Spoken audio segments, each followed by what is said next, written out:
ಇದು ಎಲ್ಲ ಶ್ರೋತೃಗಳಿಗೂ ಕೂಡ ಒಂದು ಸೂಚನೆ. ಈ ಹಿಂದೆ ಈ ಕೆಲವು ವ್ರತಗಳನ್ನು ಮಾಡುವುದ್ರ ಬಗ್ಗೆ ನನ್ನ ಅನಿಸಿಕೆ ನಾನು ಹೇಳಿದ್ದೆ. ಅದ್ರ ಬಗ್ಗೆ ನಾನು ಹೇಳಿದಂತೆ ಮಾಡಿ ನಮಗೆ ತುಂಬ ಸಂತೋಷ ಆಯಿತು ಅದರಿಂದ ಅಂತ ಒಬ್ಬಿಬ್ಬರು ಅದ್ರ ಫಲಿತಾಂಶ ಹೇಳಿದರು. ಅದನ್ನು ನಿಮ್ಮ ಜೊತೆಗೆ ಹಂಚ್ಕೋತಾ ಇದ್ದೀನಿ. ಮತ್ತು ನನಗೂ ಅದರಿಂದ ಒಂದು ಸ್ಫೂರ್ತಿ ಬಂದಿದೆ, ಅದನ್ನು ಹಂಚ್ಕೋತಾ ಇದ್ದೀನಿ. ಅದ್ರ ಜೊತೆಗೆ ನೀವು ಎಲ್ಲ ಮಾಡಬಹುದು, ನನ್ನ ಜೊತೆಗೆ ನೀವು ಕೂಡ ಅದನ್ನು ಮಾಡಬಹುದು. ಅದೇನು, ಈಗ ಈ ಮುಖ್ಯವಾಗಿ ವಿಷ್ಣು ಪಂಚಕ ಅನ್ನೋದೊಂದು ವೈಷ್ಣವರಿಗೆ ಎಲ್ರಿಗೂ ಕೂಡ ಮಾಡಬೇಕಾದದ್ದು. ಅದನ್ನು ಮಾಡ್ಬೇಕು ನಾವು ಜೀವಮಾನದಲ್ಲಿ ಒಂದ್ಸರಿ ಅಂತ ಎಲ್ಲರೂ ಆಲೋಚನೆ ಮಾಡ್ತಿರ್ತಾರೆ. 2 ಏಕಾದಶಿ, ಹುಣ್ಣಿಮೆ, ಅಮಾವಾಸ್ಯೆ ಮತ್ತು ಶ್ರವಣ ನಕ್ಷತ್ರ ಇದ್ದ ದಿವಸ ಇದನ್ನೆಲ್ಲ ಮಾಡ್ತಿರ್ತಾರೆ. ಕೆಲವರು ಈ ಚಾತುರ್ಮಾಸ್ಯದಲ್ಲಿ ಈಗೇನು 30 ದಿವಸದ ಬಿಟ್ಟು ಹೆಚ್ಚು ಚಾತುರ್ಮಾಸ್ಯ ಬಂದ್ಬಿಟ್ಟಿದೆಯಲ್ಲ, ಈ ಸಂದರ್ಭದಲ್ಲಿ ಆ ಚಾತುರ್ಮಾಸ್ಯದಲ್ಲಿ ಕೆಲವರು ಆ ವಿಷ್ಣು ಪಂಚಕ ಮಾಡಿ ಅನಾರೋಗ್ಯ ಮಾಡಿಕೊಂಡು ಈಗ ತೊಂದರೆಗೂ ಒಳಗಾಗಿದ್ದಾರೆ. ಅಂತೂ ಮಾಡಬೇಕು ಅನ್ನೋ ಉತ್ಸಾಹ ಕೆಲವರಿಗೆ ಇರ್ತದೆ. ಅಲ್ಲಿ ನಾನೇನು ಹೇಳಿದ್ದೆ ಅಂದರೆ, ಯಾವ ಉಪವಾಸ ಮಾಡದೇ ಇದ್ರೆ ಪಾಪ ಬರ್ತದೋ ಆ ಉಪವಾಸ ಅಷ್ಟೇ ಮಾಡಿ. ಕೃಷ್ಣಾಷ್ಟಮಿ, ಏಕಾದಶಿ ಇಂಥ ಉಪವಾಸಗಳನ್ನು ಮಾತ್ರ ಮಾಡಿ. ಪುಣ್ಯ ಬರಬೇಕು ಅನ್ನೋ ದೃಷ್ಟಿಯಿಂದ ಯಾವುದೇ ಉಪವಾಸ ನೀವು ಮಾಡಬೇಕಾದ ಅಗತ್ಯ ಇಲ್ಲ. ಅದರಿಂದ ಅಂಥ ಉಪವಾಸಗಳನ್ನು ಮಾಡಿ ಅಂತಃಕರಣ ಶುದ್ಧ ಆಗಿ ಅದರಿಂದ ಜ್ಞಾನ ಬರಬೇಕು ಅನ್ನೋದಷ್ಟೇ ನಿಮ್ಮದು ಇದೇ ಉದ್ದೇಶ. ಇದಕ್ಕಿಂತ ಹೆಚ್ಚಿಂದೇನು ಉದ್ದೇಶ ಇಲ್ಲ. ಜ್ಞಾನಧನ ಸಿಗಬೇಕು ಅಥವಾ ಲೌಕಿಕವಾದ ಧನ ಸಿಗಬೇಕು. ಇದೇ ನಾವು ಏನು ಕೆಲಸ ಮಾಡಿದ್ರು ಇದೇ ಲಾಭ. ಹಾಗಿದ್ದಾಗ ಈ ವಿಷ್ಣು ಪಂಚಕದಂಥ ಉಪವಾಸಗಳನ್ನು ಇತ್ಯಾದಿಗಳನ್ನು ಮಾಡಬೇಡಿ. ವಿಷ್ಣು ಪಂಚಕವನ್ನೇ ಒಂದು ವಿನೂತನ ರೀತಿಯಿಂದ ಮಾಡಿ. ಅದು ಹೇಗೆ ಅಂದರೆ, ಆ ಶ್ರವಣ ನಕ್ಷತ್ರ, 2 ಅಮಾವಾಸ್ಯೆ, 2 ಏಕಾದಶಿ ಈಗೇನು ಬರ್ತದಲ್ಲ, ಆವಾಗ ಪ್ರತಿನಿತ್ಯ 5 ಸರಿ ವಿಷ್ಣು ಸಹಸ್ರನಾಮ ಪಾರಾಯಣ ಮಾಡ್ತೀನಿ ಅಂತ ಸಂಕಲ್ಪ ಮಾಡಿ. ಒಂದು ವಿಷ್ಣು ಪಂಚಕ ಆರಂಭ ಅಂತ ಏನು ಕೊಟ್ಟಿರ್ತಾರಲ್ಲ ಪಂಚಾಂಗದಲ್ಲಿ, ಆವಾಗ ಅದನ್ನು ಪ್ರಾರಂಭಿಸಿ. ಹೀಗೆ ಒಂದು ತಿಂಗಳಲ್ಲಿ 25 ದಿವಸ ಅದ್ರ ಪಾರಾಯಣ ಆಗ್ತದೆ ವಿಷ್ಣು ಸಹಸ್ರನಾಮದ್ದು. ಆ ಥರ 1 ವರ್ಷ ಮಾಡಿ, ಅದರ ಉದ್ಯಾಪನ ಮಾಡಿ. ಇನ್ನು ನಿಮಗೆ ನಿಮ್ಮ ಅನುಕೂಲ ದೃಷ್ಟಿಯಿಂದ ಆ 5 ದಿವಸನೂ ವಿಷ್ಣು ಸಹಸ್ರನಾಮ ಪ್ರವಚನ ಏರ್ಪಡಿಸಿ ಮನೆಯಲ್ಲಿ ವಿದ್ವಾಂಸರಿಂದ. ಮತ್ತದು 60 ದಿವಸ ಆಗ್ತದೆ ಒಟ್ಟು ಒಂದು ತಿಂಗಳಲ್ಲಿ. ಒಂದು ವರ್ಷದಲ್ಲಿ 60 ದಿವಸ ಏನಾಗ್ತದೆ, ಆವಾಗ ಆ ವಿಷ್ಣು ಸಹಸ್ರನಾಮದ ಇಡೀ ಪ್ರವಚನ 60 ದಿವಸದಲ್ಲಿ ಮುಗಿಯೋಂಗೆ ಮಾಡಿ. ಅದು 1 ವರ್ಷದಲ್ಲಿ ಮುಗಿದೇ ಹೋದರೆ 2 ವರ್ಷದಲ್ಲಿ ಮುಗಿಲಿ, ಹಾಗಾದ್ರೂ ಮಾಡಿ. ನಿಮಗೆ ಸಂಕ್ಷಿಪ್ತವಾಗಿ ಕೇಳಿ ಸಾಕು ಅಂತಿದ್ರೆ 60 ದಿವಸದಲ್ಲಿ ವಿಷ್ಣು ಸಹಸ್ರನಾಮ ಪ್ರವಚನ ಮುಗೀತದೆ. ದಿವಸಕ್ಕೆ 1 ಗಂಟೆ ಮಾಡಿದ್ರು ಸಂಕ್ಷಿಪ್ತವಾಗಿ ಕೇಳ್ದಂಗೆ ಆಗ್ತದೆ ಅಷ್ಟೇ. ವಿಸ್ತೃತವಾಗಿ ಕೇಳ್ದಂಗೆ ಆಗಬೇಕು ಅಂತಿದ್ರೆ ಹೆಚ್ಚು ದಿವಸ ಮಾಡಿ. ಇಂಥ ಕೆಲವು ಉಪಾಯಗಳನ್ನೆಲ್ಲ ಕೆಲವರಿಗೆ ಹೇಳಿದ್ದೆ. ಅಂಥವ್ರೊಬ್ಬರು ಮೊನ್ನೆ ಅದನ್ನು ನೀವು ಹೇಳಿದಂಗೆ ನಾವು ಮಾಡಿದ್ವಿ, ಬಹಳ ಸಂತೋಷ ಆಯಿತು ನನಗೆ ಅಂಥೇಳಿ ಅವರು ಒಂದು ತಮ್ಮ ಅಭಿಪ್ರಾಯನೂ ಕೂಡ ಹೇಳ್ಕೊಂಡ್ರು. ಹೀಗೆ ಮಾಡಿ ನಮಗೆ ತುಂಬ ಸಂತೋಷ ಆಗಿದೆ ಅಂತೆಲ್ಲ ಅವರು ಕೂಡ ಹೇಳಿದರು. ಹಾಗೆ ನೀವು ಕೂಡ ಎಲ್ಲರೂ ಕೂಡ ಅದನ್ನು ಮಾಡಬಹುದು. ವಿಷ್ಣು ಸಹಸ್ರನಾಮನೇ ಅವತ್ತು 5 ಅಲ್ಲ 10 ಸರಿ ಮಾಡ್ತೀನಿ ಅಂತ ಯಾರು ಮಾಡ್ಬೋದು. ನಿಮಗೇನು ಶಕ್ತಿ ಇದೆಯೋ ಒಂದನ್ನು ಊಟಕ್ಕಿಂತ ಮುಂಚೆ ಹಸದ ಮಡಿಯಿಂದ ಹಸದ ಹೊಟ್ಟೆಯಿಂದ 1 ವಿಷ್ಣು ಸಹಸ್ರನಾಮ ಪಾರಾಯಣ ಮಾಡಿ. ಇನ್ನು 4 ಊಟ ಆದ್ಮೇಲೆ ಮಾಡಿ. ಅಥವಾ ದಾಬಳಿ ಉಟ್ಕೊಂಡೆ 5 ಸರಿ ಮಾಡ್ತೀನಿ ಅಂತ ಏನೋ ಒಂದು ನಿಷ್ಠೆ. ಇಂಥವೆಲ್ಲ ಏನಾದರೂ ಒಂದು ಮಾಡಿ. ಈ ಥರನೇ ಚಾತುರ್ಮಾಸ್ಯ ಇತ್ಯಾದಿ ಎಲ್ಲವನ್ನೂ ಕೂಡ ಮಾಡಿ. ಕೆಲವರು ಚಾತುರ್ಮಾಸ್ಯದಲ್ಲಿ ಕೆಲವು ಅರ್ಥಹೀನವಾದ ವ್ರತಗಳನ್ನು ಮಾಡ್ತಿದ್ದು ನನ್ನ ಗಮನಕ್ಕೆ ಬಂತು. ಒಬ್ರು ಯಾರೋ ಮೊನ್ನೆ ನಮಗೆ ಸಿಕ್ಕಿದ್ರು, ಇಡೀ ಚಾತುರ್ಮಾಸ್ಯ ದಕ್ಷಿಣ ದಿಕ್ಕಿಗೆ ಕೂತ್ಕೊಂಡು ಊಟ ಮಾಡ್ತೀನಿ ಅಂತ. ಉತ್ತರ ದಿಕ್ಕಿಗೆ ಅಥವಾ ಪೂರ್ವ ದಿಕ್ಕಿಗೆ ಕೂತ್ಕೊಂಡು ಮಾಡ್ಬೇಕಾದ ಮುಖ್ಯ, ಅದನ್ನ ಬಿಟ್ಕೊಂಡು ದಕ್ಷಿಣ ದಿಕ್ಕಿಗೆ ಕೂತ್ಕೊಂಡು ಊಟ ಮಾಡ್ತೀನಿ ಅಂತ. ಇದರಿಂದ ಏನು ಪುರುಷಾರ್ಥ ಅವ್ರಿಗೆ ಗೊತ್ತು, ಅವ್ರಿಗೆ ದೇವ್ರಿಗೆ ಗೊತ್ತು, ಅವ್ರ ಅಂತರ್ಯಾಮಿಗೆ ಗೊತ್ತು, ನನಗೇನು ಗೊತ್ತಿಲ್ಲ. ಇರಲಿ, ವಿಷಯಗಳನ್ನ ಹೇಳಿದೆ. ಈ ಥರದ್ದು ಏನಾದರೂ ಒಂದು ನಿಯಮಗಳನ್ನು, ಧಾರಣ ಪಾಲನೆ ಮಾಡ್ತೀನಿ, ತುಂಬ ಕಷ್ಟಪಟ್ಟು 1 ದಿವಸ ಉಪವಾಸ, 1 ದಿವಸ ಊಟ, 1 ದಿವಸ ಉಪವಾಸ, ಇವೆಲ್ಲ ಶರೀರ ಈಗ ತಡ್ಕೊಳ್ಳೋದಿಲ್ಲ. ನಮ್ಗೆ ಗೊತ್ತಿರಬೇಕು, ಈ ಹಿಂದಿನ 40-50 ವರ್ಷದಿಂದ ಬೆಂಗಳೂರಿನಂಥ ಊರಲ್ಲಿ ಸೇಬು ಹಣ್ಣು ಬೆಳೆದಬೇಕಾದಂಥ ತಂಪು ವಾತಾವರಣ ಇರ್ತಿತ್ತು. ತಂಪು ವಾತಾವರಣದಲ್ಲಿ ತೇವಾಂಶ ಇದ್ದಲ್ಲಿ ಉಪವಾಸಗಳನ್ನು ಮಾಡೋದು ಸುಲಭ ಮತ್ತು ಆಹಾರದಲ್ಲಿ ಸತ್ವ ಇರ್ತಿತ್ತು. ಈಗ ಎಲ್ಲ ಕಡೆನೂ ಉಷ್ಣಾಂಶ ಏರ್ತಾ ಇದೆ, ಆಹಾರದಲ್ಲಿ ಸತ್ವ ಇಲ್ಲ.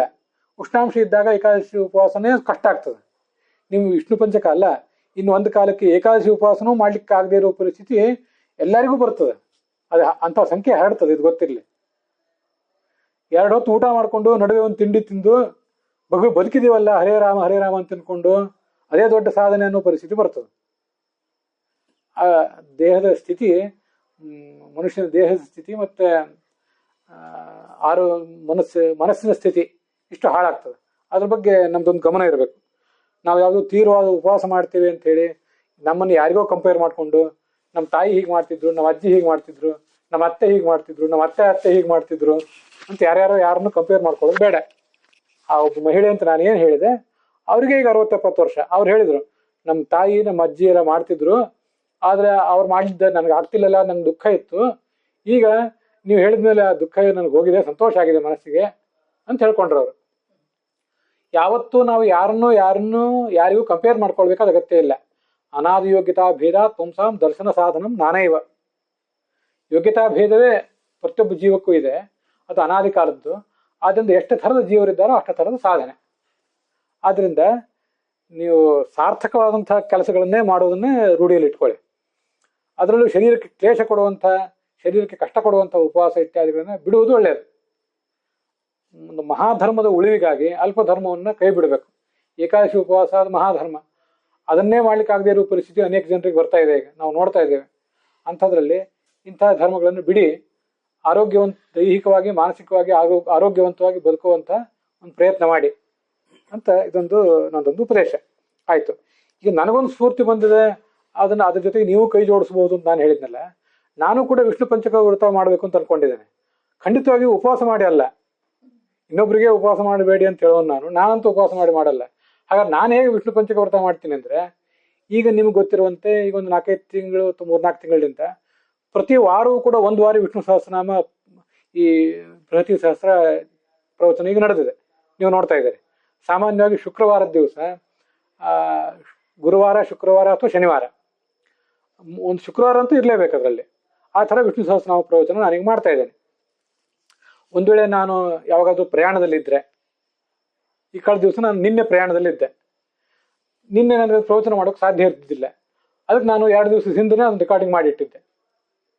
ಆ ರೆಕಾರ್ಡಿಂಗನ್ನು ನಿನ್ನೆ ನಾನು ಪ್ರಯಾಣದಲ್ಲಿದ್ದಾಗ ಪೋಸ್ಟ್ ಮಾಡಿದೆ. ಈ ಥರ ವಾರಕ್ಕೊಂದು ವಿಷ್ಣು ಸಹಸ್ರನಾಮದ ಪ್ರವಚನ ಆಗಲೇಬೇಕು, ಒಂದು ನಾಮದ್ದು. ಅದೊಂದು ವೇಳೆ 2-3 ನಾಮಕ್ಕೆ ಆಗಬಹುದು. ಇದು ಹಿಂದೆ ಉದಾರಧಿ ಮತ್ತು ವಾಚಸ್ಪತಿ ಅನ್ನೋದ್ರ 3-4 ದಿವಸ ಆಗಿತ್ತು. ಆ ಥರ ಆದರೂ ತೊಂದರೆ ಇಲ್ಲ, ಅದು ಒಂದು ದಿವಸ ಆಗಲೇಬೇಕು ಅಂತ ಇಟ್ಕೊಂಡಿದ್ದೀನಿಲ್ಲ. ಇನ್ನು ಅದನ್ನು ತಿಂಗಳಿಗೆ 5 ದಿವಸ ಮಾಡೋನಿದ್ದೇನೆ. ಅದ್ಯಾವುದಂದ್ರೆ 2 ಏಕಾದಶಿ, ಹುಣ್ಣಿಮೆ, ಅಮಾವಾಸ್ಯೆ ಮತ್ತು ಶ್ರವಣ ನಕ್ಷತ್ರ ಮಾಡಬೇಕು ಅಂತ ಈಗ ಒಂದು ಪ್ಲಾನ್ ಹಾಕೋತಾ ಇದ್ದೇನೆ.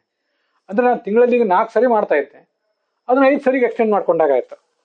ಮತ್ತು ಅದನ್ನು ವಿಷ್ಣುವಿಗೆ ಸಂಬಂಧಪಟ್ಟ ಈ ವಿಷ್ಣು ಪಂಚಕ ವ್ರತ ಉಳಿದವ್ರು ಏನು ಮಾಡ್ತಾರೆ ಅದಕ್ಕೆ ಸಂಬಂಧಪಟ್ಟಂತೆ 2 ಏಕಾದಶಿ, ಹುಣ್ಣಿಮೆ, ಅಮಾವಾಸ್ಯೆ, ಶ್ರವಣ ನಕ್ಷತ್ರಕ್ಕೆ ನಾನು ಮಾಡಿದಂತೆ ಆಗ್ತದೆ. ಈಗ ಶುಕ್ರವಾರ ದಿವಸ ಮಾಡಬೇಕು ಅನ್ನೋ ಉಪಾಯ ಕೈ ಬಿಡ್ತೇನೆ ನಾನು.